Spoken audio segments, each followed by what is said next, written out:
Age of Sigmar has a lot of factions, and I'm making an introductory video for each of them to answer the question, should you play this faction? And so today's video is covering the Lumineth Realm Lords. These elves are some of the most powerful beings in Age of Sigmar, with some serious magic and firepower behind them. The Lumineth are nature-loving people to a serious degree. They are so in tune with the spirits of different biomes that they can march alongside manifestations of their power. So the plan for this video is to break down common questions about the faction and where better to start than the playstyle of these elves. The Lumineth Realm Lords at the current time of filming for this video are in a very good place in the meta. They have an over 50% win rate, and the majority of their units are seeing play. This is in no small part due to some awesome faction abilities, and we'll talk about that later, but it's also due to the flexibility of the faction to both fight it out on the battlefield and to score battle tactics easily.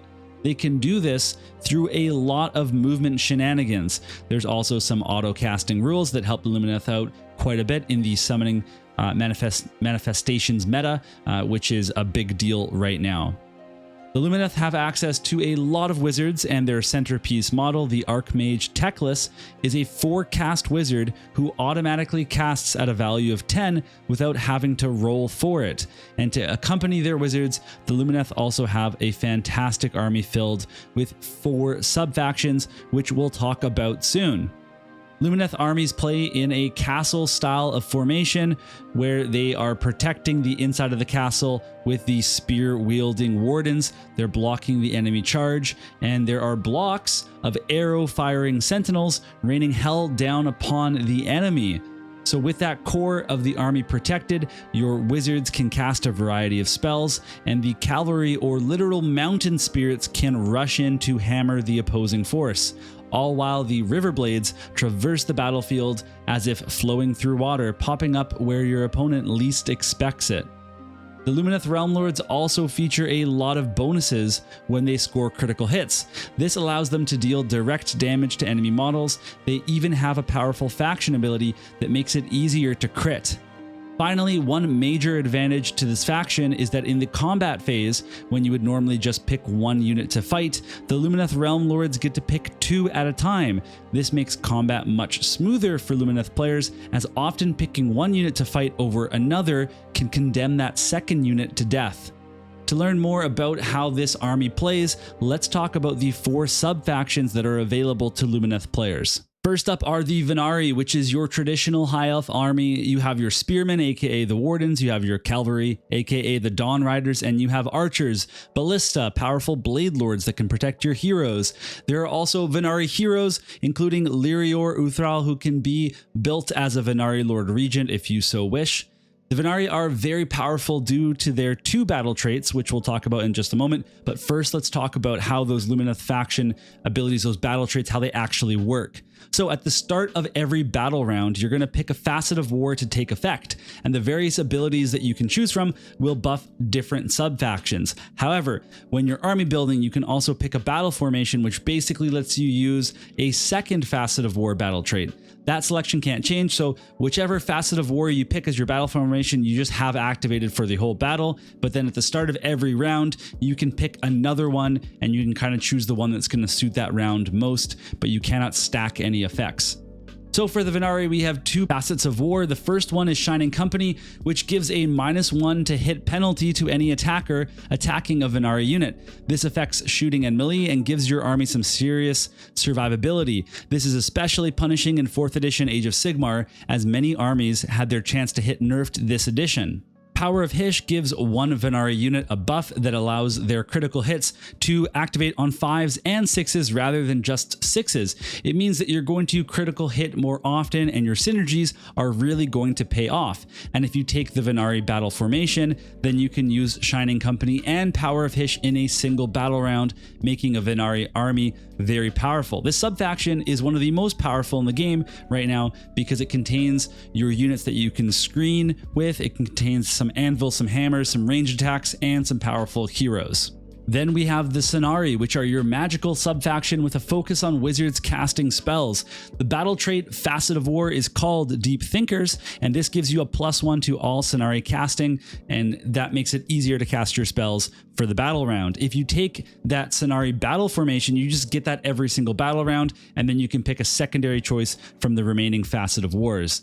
The Scenari are all heroes. There's no spell casting non-hero units in this army. This makes for a very supportive subfaction, not the main force of your army. Aside from Teclis, there are two very popular wizards in the current meta. First, we have the Scenari Enlightener, which is a 2-cast wizard with a very powerful warscroll spell, which means only they have it. This hero can also copy certain spells and essentially cast them twice.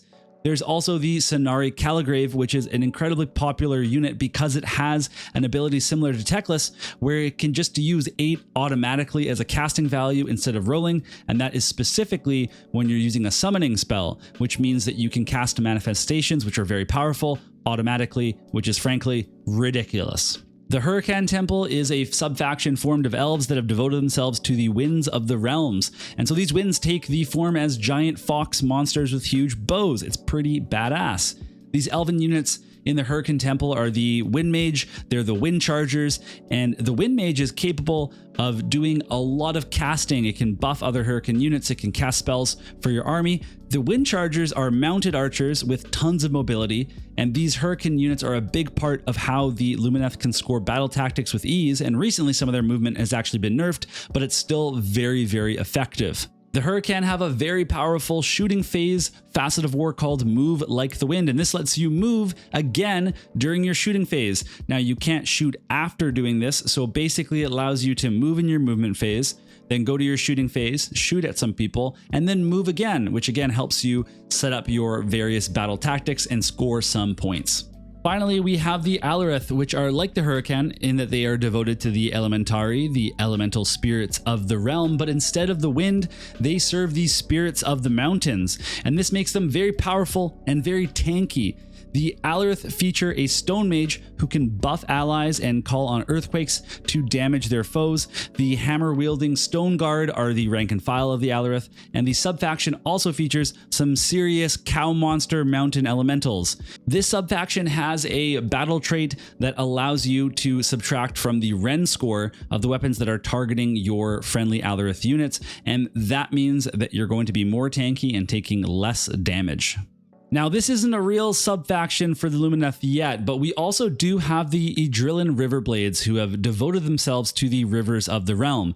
This is likely going to be the next subfaction that gets expanded upon, and the Riverblades are a really cool unit with a ton of mobility. They have ranged attacks, and they also have some fine melee attacks as well. Their big call to fame allows them to take an extra move in the combat phase that allows them to move through enemy units and close down enemy heroes to pick them off. Now, this was recently nerfed a little bit so that you have to actually be not just in the combat phase, but in combat with some enemies to use this. It means that you're not able to avoid damage as easily, and then these models can be killed more easily, but they're still really strong and people are still using them in Lumineth builds because they're just so good at getting battle tactics and picking on enemy heroes. I would be remiss if I didn't mention that the Lumineth Realm Lords are notoriously difficult to paint. They have very, very small models with, thin pieces, tons of details, and sub-assemblies are vital here so that you can focus on the little details of each part.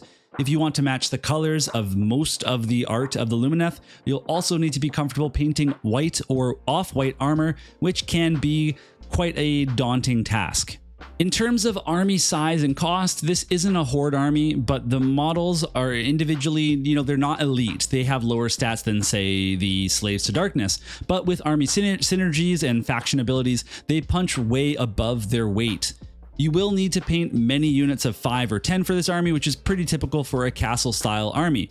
And if you're wondering how much this faction is going to cost you to build a full 2,000 point army, well, it's going to be somewhere between $700 to $850 Canadian just to get that 2,000 points. And that's kind of based on me putting together the cost of several lists that I've seen being run in tournaments. You know, you're buying some hurricane units for those movement things. You're buying some, spellcasters, some Venari, and then some faction terrain. It's going to cost you somewhere in that $700 to $800 Canadian range. We can quickly talk some army stats, which are like your average movement and damage and stuff like that. Well, basically, elves they're pretty good. They're not going to be elite, but they're not going to be, your average chump. They hit on 3s, they wound on 4s. It makes them a little bit better than your average Mortal Realms citizen. The army doesn't have a lot of rend and a ton of damage, but again, with all the abilities, the critical hits they can score, things like that, it kind of makes up for that. And they also have mostly saves on 4-ups, which just means they have like average durability. They're not the most durable faction, but remember, we have that -1 to hit faction ability to lower our chances of taking damage. The elves are also a mobile race with an average move of 6 inches, making it easier to move around the board and score points, especially when paired with the movement abilities of the hurricane units or the river blades. So in conclusion, the Lumineth Realm Lords are a great faction to pick for your first faction or the next faction that you're going to be exploring. While their dominance in the game may change over time, their models, their lore, the themes that they all build and play with are very, very cool. And as a Lumineth player, I'm definitely a little bit biased, but I don't think you can go wrong with this faction, especially considering it's very well supported by Games Workshop. But I'm kind of curious what you think at this point. Are you interested in playing Lumineth Realm Lords? Why or why not? And if you already play them, share your thoughts down below in the comments. Otherwise, I'll catch you all in the next video.